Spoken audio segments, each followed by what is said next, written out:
Hi, I need help with regenexx funding. I have a health problem. I think it might have been caused by gluten causing inflammation throughout my body. Like I have severe neck issues. I had a digital motion X-ray in Tampa, and they said you have definite ligament damage. And I did do some prolotherapy at a place that wasn't that great, and it helped some for sure. Like I went from not being able to do laundry and cook to actually being able to do those things. Not all day, but I could do them. So that was a big improvement. So I had damaged ligaments in my neck, but I also had damaged connective tissue everywhere. Like my knees were so bad that I could barely walk up steps and I had to pull myself up the railing. And now, with physical therapy, I've strengthened my knees to the point where I can do that. However, I do physical therapy for my neck. That's not as helpful. I think my neck was pretty severely damaged to begin with. So, um, unfortunately, like I don't think I'm gonna get back to normal by physical therapy alone on my neck. And I guess I strained it again, and I'd like to do regenexx because they use a much better quality of PRP and stem cells, and their expertise level is the best. Like they are the best in the country for regenerative therapy. They're more expensive, but I believe that, and they have a lot higher success rate. And I think because I made the dietary changes to prevent further inflammation and damage to connective tissue. I don't know why gluten inflammation causes joint problems in people. Some people don't. It hurts their muscles. But I've met several people that it just destroys their joints. And for me, it killed my joints. And I don't eat it anymore, but I spent years of my life eating it. And it was probably, and I noticed several years prior to 2 years ago that I was having major problems in my knees and my back and all these other places. And I didn't know why it was happening. So I seem to have improved every other part of my body since then. I did tear my rotator cuff, but that's been improving. Because it's so weak, I tore it. Um, and I have a contracture in my hand, which you can't really see. It's a couple like hard lumps under my skin.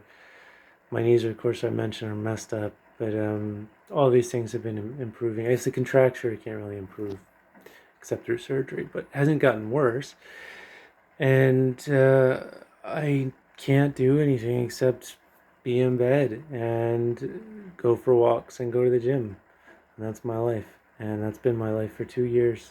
And on top of that, the C1 vertebrae in my neck, the topmost vertebrae, the ligaments are damaged, which allowed the C1 to move more forward. And everyone has internal jugular veins that are touching the front of your C1. So if your C1 moves forward, it puts a kink in it. So it kinks your internal jugular veins. It compresses them.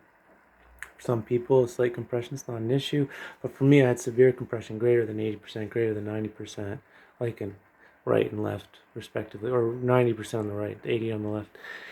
And if you consider that they're about 9 centimeters, 9 millimeters wide, and then I don't know, the wall's got to be about a millimeter for the vein.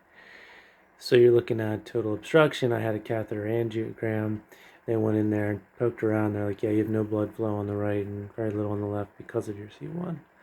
So I can get surgery for that. That, thankfully, is covered by insurance. However, I still can't do anything. If that cures my tinnitus, great.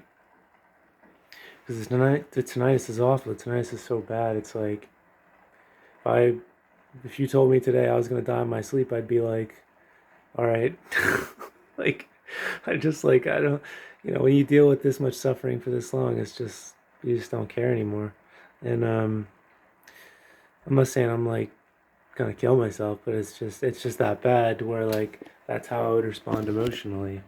I don't want to die. I want to live in a normal life. But to do that, I need my neck to be fixed because you can't do anything without moving your neck, pretty much. I mean, my whole profession's sitting at a computer and working on cybersecurity, so it's like I can't do that at all.